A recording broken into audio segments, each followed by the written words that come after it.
susunod na programa ay rated PG.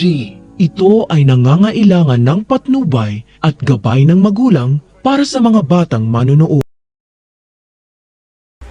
Abot langit ang takot ng lahat nang hindi pa dumadating si Lynette sa simbahan, kaya nag-alala na si Doc Carlos dahil mukhang mapapahiya na naman siya sa mga tao.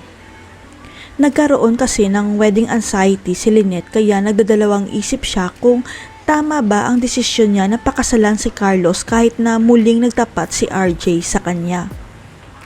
Ramdam kasi ni Doc RJ na siya pa rin ang mahal ni Lynette, kaya lang dahil sa sitwasyon nila nakasal pa rin si RJ kay Moira, tinanggap na lang ni Lynette na hindi pwede maging sila.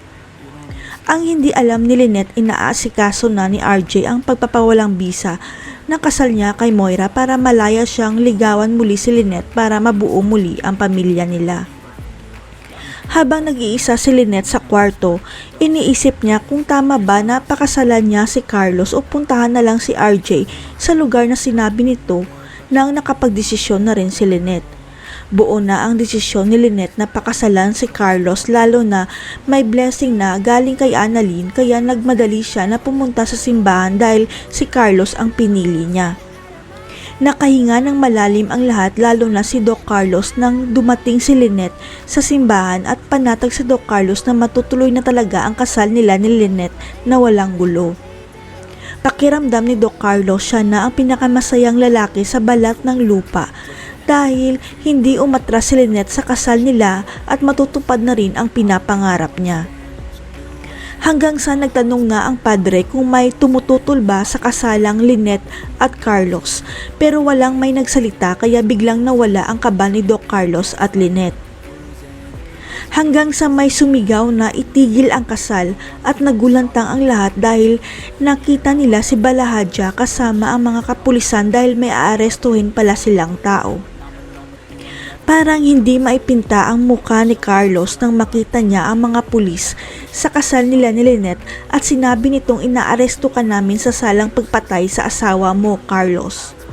Hindi makapaniwala ang lahat nang marinig nila ang sinabi ng pulis dahil nalantad ang pinakatago-tagong sikreto ni Carlos na siya pala ang pumatay sa asawa niya.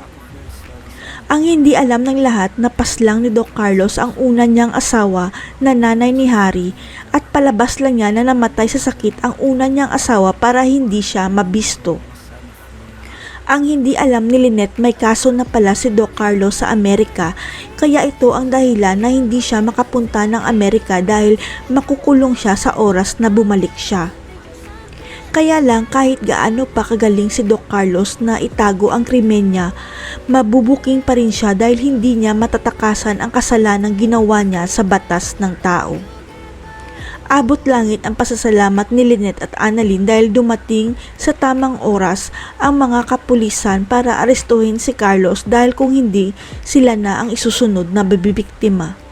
Hindi na kaya matutuloy ang kasal dahil huhulihin si Carlos ng mga kapulisan. May ibig sabihin kaya ang naregalo ni Annalyn na cufflinks kay Doc Carlos? Abangan.